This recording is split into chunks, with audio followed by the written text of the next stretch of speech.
When you need to build up your team to handle the growing chaos at work, use Indeed Sponsored Jobs. It gives your job post the boost it needs to be seen and helps reach people with the right skills, certifications, and more. Spend less time searching and more time actually interviewing candidates who check all your boxes. Listeners of this show will get a $75 sponsored job credit at Indeed.com/podcast. That's Indeed.com/podcast. Terms and conditions apply. Need a hiring hero? This is a job for Indeed Sponsored Jobs.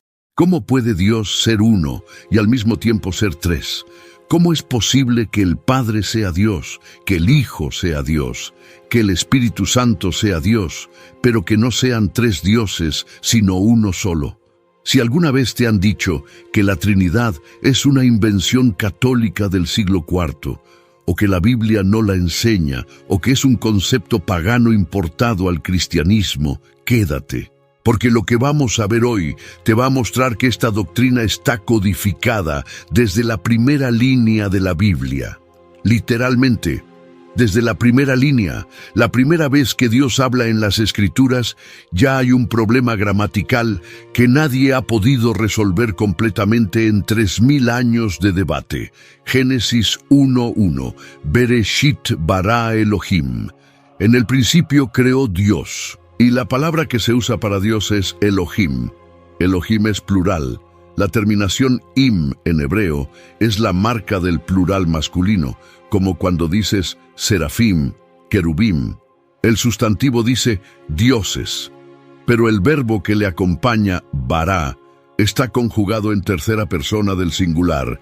Él creó, sustantivo plural, verbo singular, dioses creó. Y esto aparece en la primera línea de toda la Biblia. Si fueran muchos dioses, el verbo debería decir barú.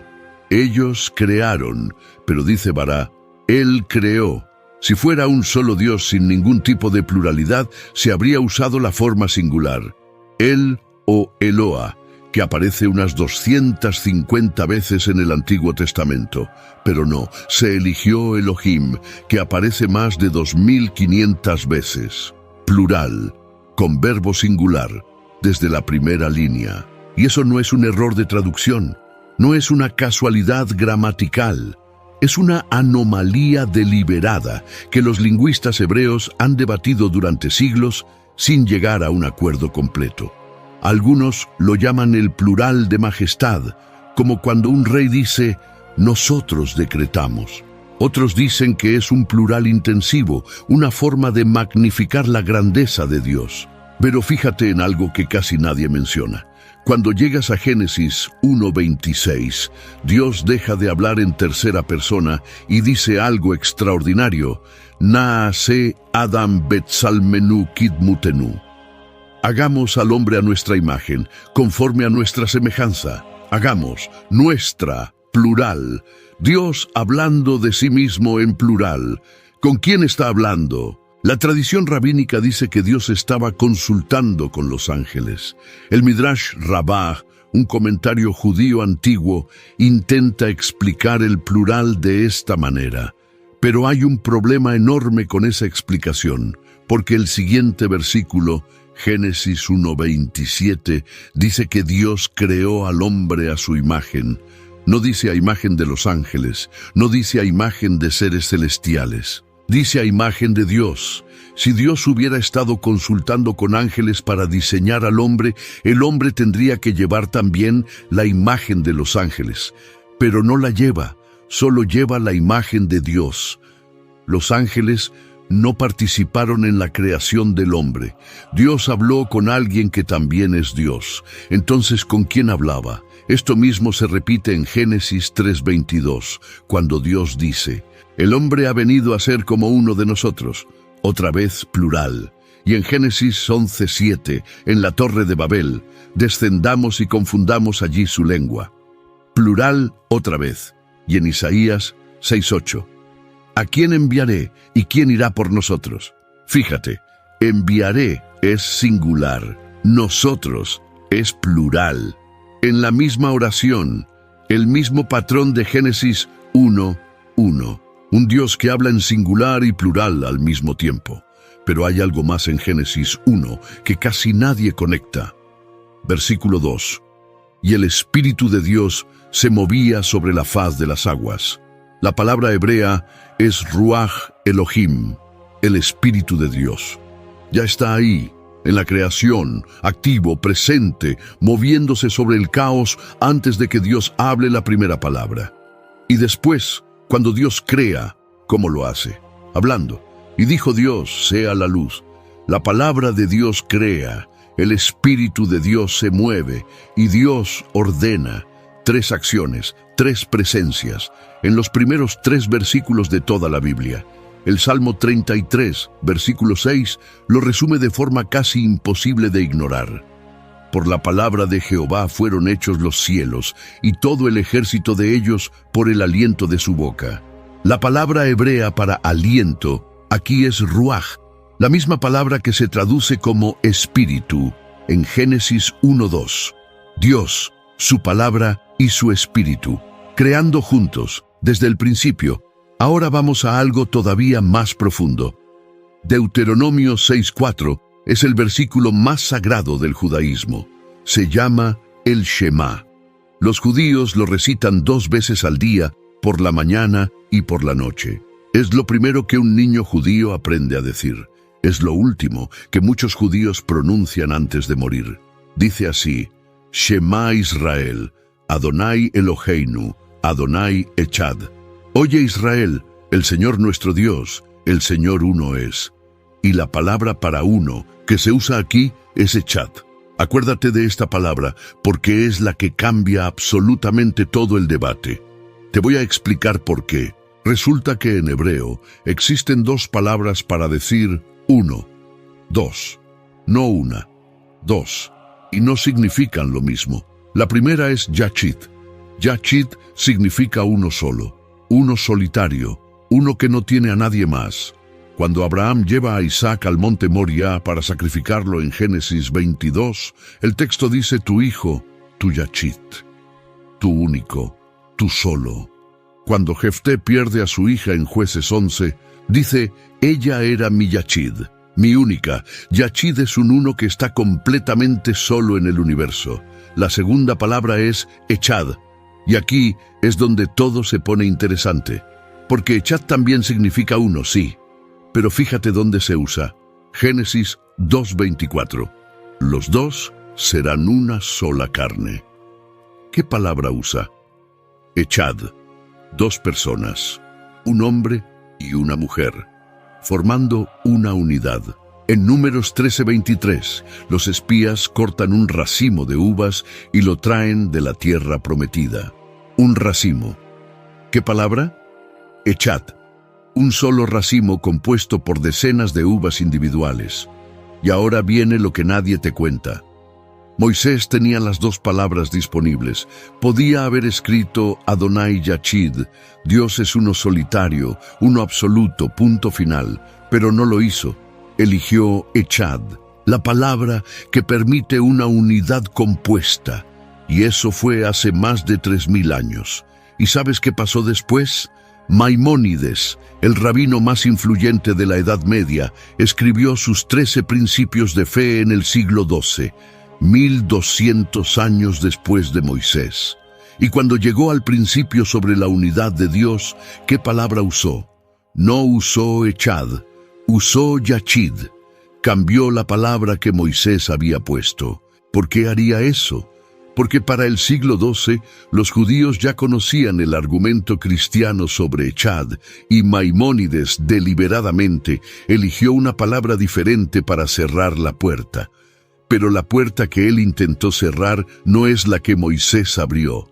Moisés puso Echad, y nadie puede cambiar eso. Ahora quiero ser honesto contigo. Hay eruditos hebreos que dicen que Echad simplemente es el número 1 y que la idea de unidad compuesta viene del sustantivo, no de Echad en sí mismo. Abraham es llamado Echad en Ezequiel 33. Y ahí claramente significa un solo hombre. Es un punto válido, pero lo que ninguno de ellos puede explicar es por qué Moisés jamás usó Yachid para Dios, y por qué el patrón de Elohim plural, con verbo singular y pronombres plurales, crea una tensión que el Antiguo Testamento nunca resuelve. Esa tensión queda flotando durante siglos, sin respuesta, hasta que un día, en un río en el desierto de Judea, todo explota. Mateo 3, versículos 16 y 17. Jesús tiene aproximadamente 30 años. Ha caminado desde Galilea hasta el río Jordán, un viaje de varios días. Juan el Bautista lo espera. Es el mismo Juan que ha estado predicando que viene alguien más grande que él, alguien cuyas sandalias no es digno de desatar. Y cuando ve a Jesús acercarse, Juan intenta detenerlo. Le dice: «Yo necesito ser bautizado por ti, ¿y tú vienes a mí?». Pero Jesús insiste. Le dice que es necesario para cumplir toda justicia. Juan accede. Jesús entra al agua del Jordán.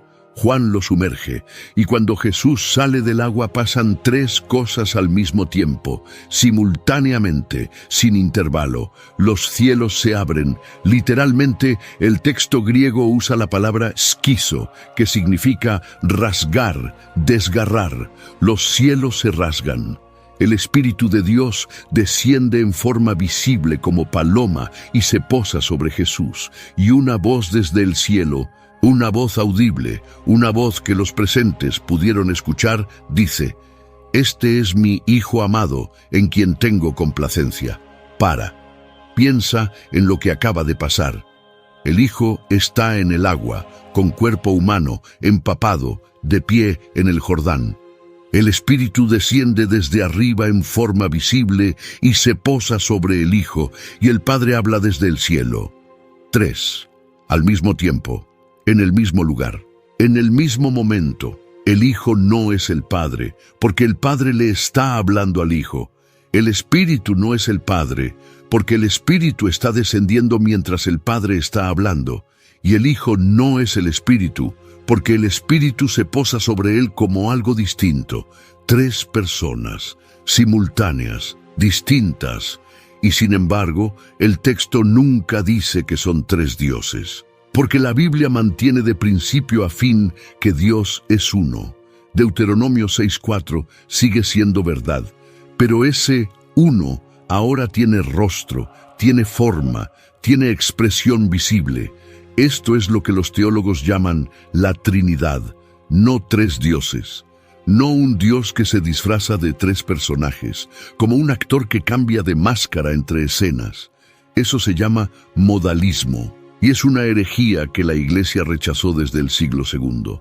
No, la Trinidad es otra cosa. Son tres personas distintas, con voluntad propia, con relación entre sí, que comparten una misma esencia divina. El Padre es completamente Dios. El Hijo es completamente Dios. El Espíritu Santo es completamente Dios.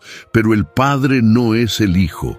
El Hijo no es el Espíritu, y el Espíritu no es el Padre. Son distintos en persona, pero idénticos en naturaleza. ¿Suena imposible? Claro que suena imposible, pero piénsalo de esta manera. Si Dios fuera tan simple que un cerebro humano pudiera comprenderlo completamente, no sería Dios, sería un concepto.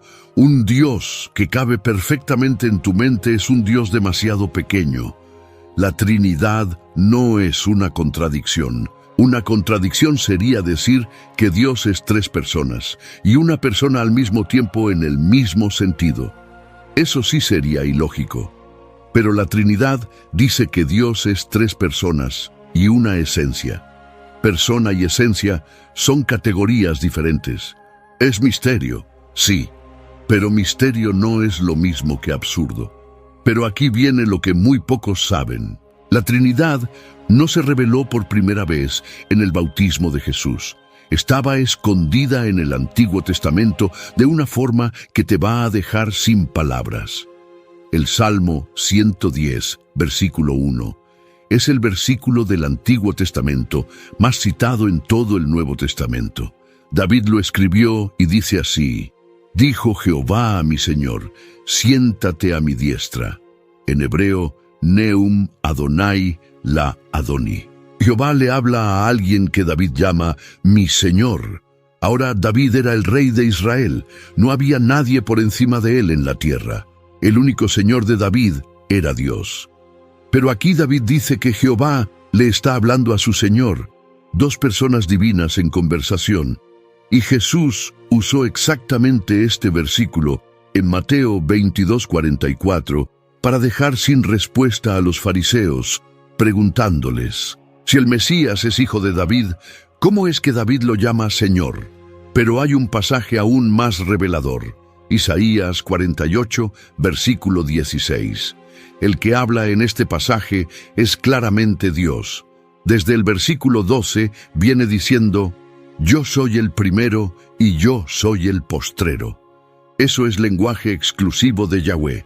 Nadie más en la Biblia puede decir eso. Y en el versículo 13 dice: mi mano fundó la tierra y mi mano derecha extendió los cielos. Eso es lenguaje de creador. Solo Dios puede decir eso.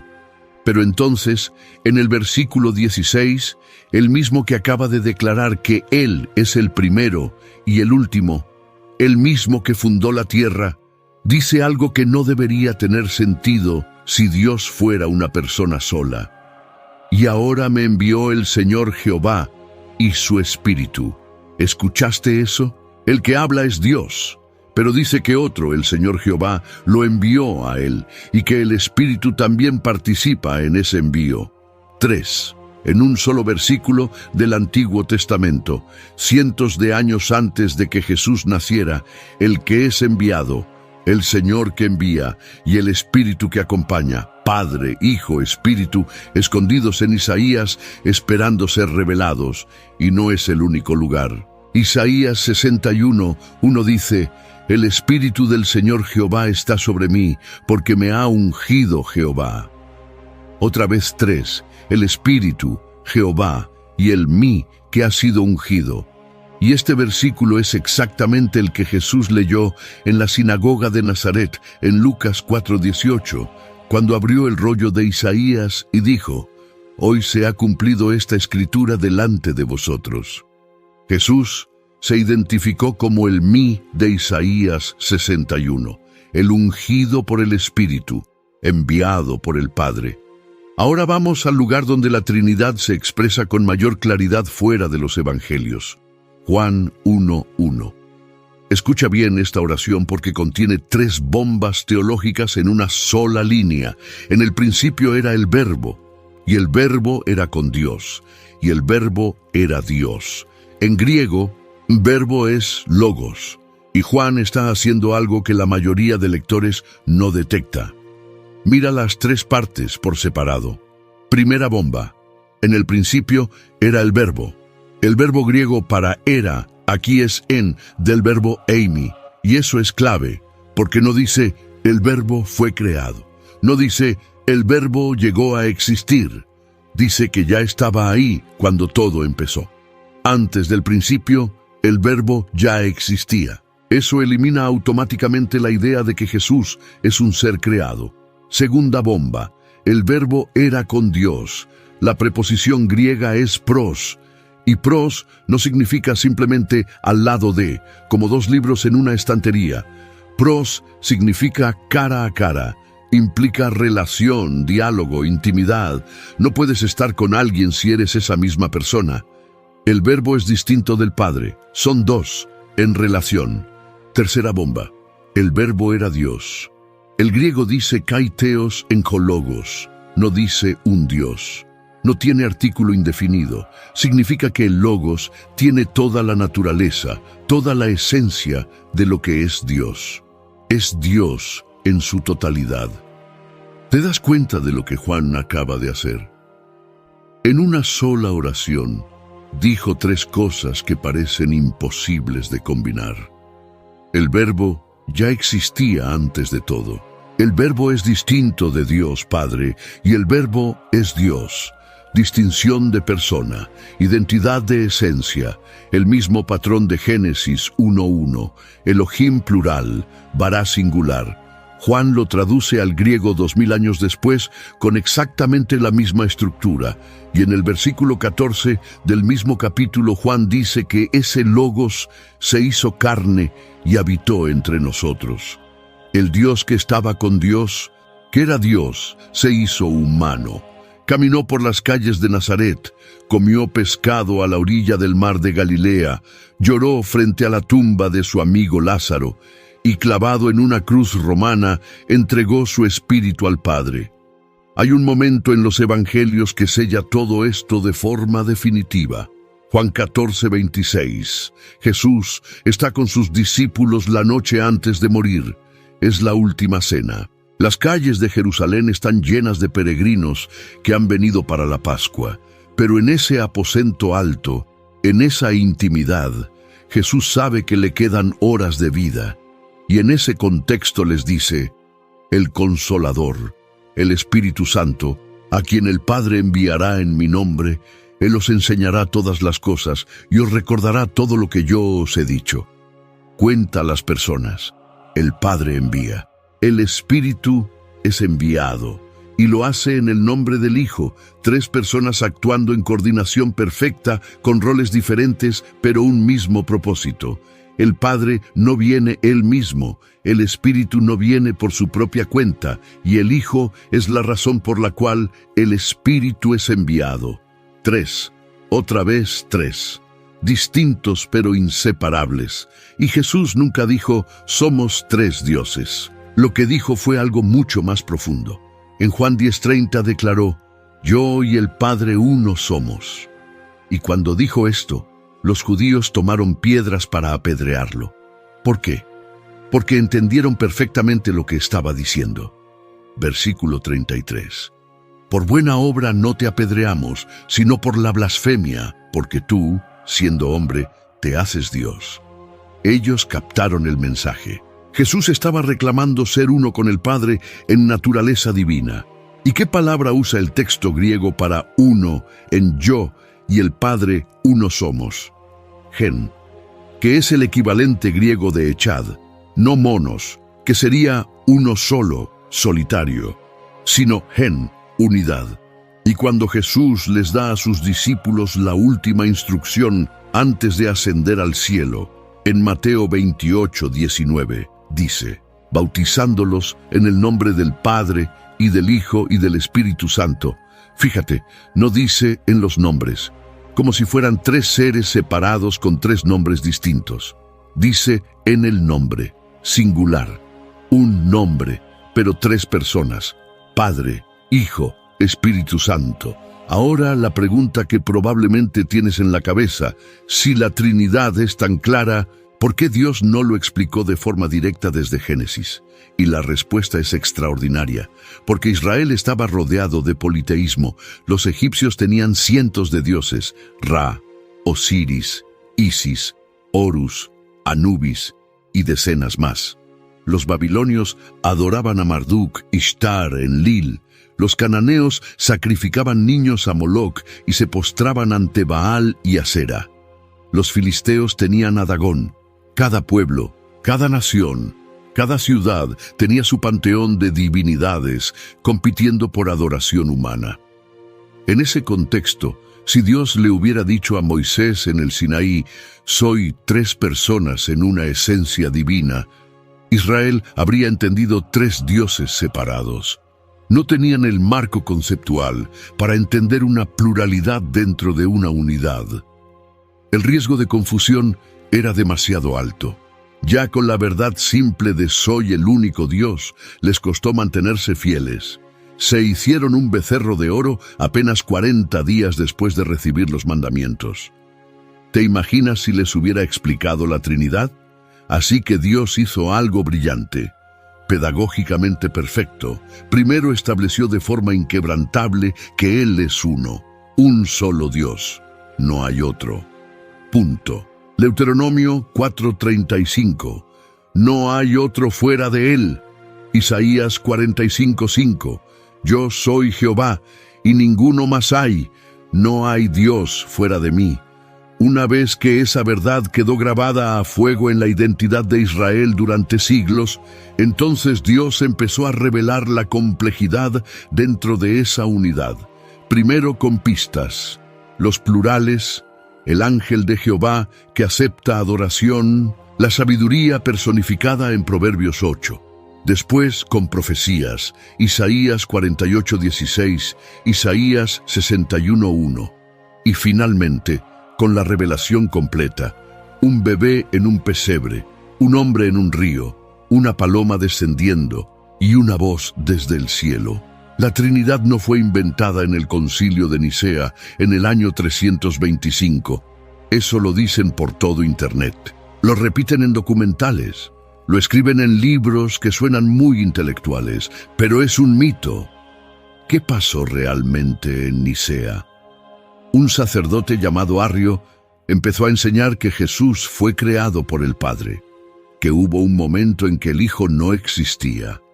Y eso provocó una crisis tan grande que el emperador Constantino tuvo que convocar a obispos de todo el imperio para resolver el conflicto. ¿Y qué decidieron? Que Arrio estaba equivocado, que las Escrituras ya enseñaban la divinidad plena de Cristo desde siglos antes.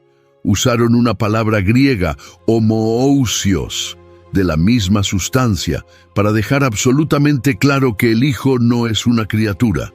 Es Dios, de la misma naturaleza que el Padre. Nicea no inventó nada. Puso en palabras técnicas lo que la Biblia ya decía. Los apóstoles ya creían esto. Pablo ya lo enseñaba. Juan ya lo escribió en su Evangelio. Nicea simplemente le cerró la puerta a una enseñanza falsa. Pero aquí viene lo que realmente importa. Y no es historia, no es teología. Es algo que te afecta directamente a ti. Y probablemente nunca lo pensaste de esta manera. Hay un problema filosófico que nadie puede resolver si Dios es una persona sola. Si Dios es uno solo, solitario, sin nadie más dentro de sí mismo, entonces antes de crear el universo, ¿a quién amaba? A nadie. Estaba solo. Y si estaba solo, el amor no existía antes de la creación. El amor sería un invento. Algo que Dios fabricó cuando decidió crear seres a quienes amar. Y si el amor es un invento, entonces no es la esencia de Dios. Es un accesorio, un añadido posterior. Pero fíjate lo que dice Primera de Juan 4:8. No dice Dios tiene amor, no dice Dios decidió amar, dice Dios es amor.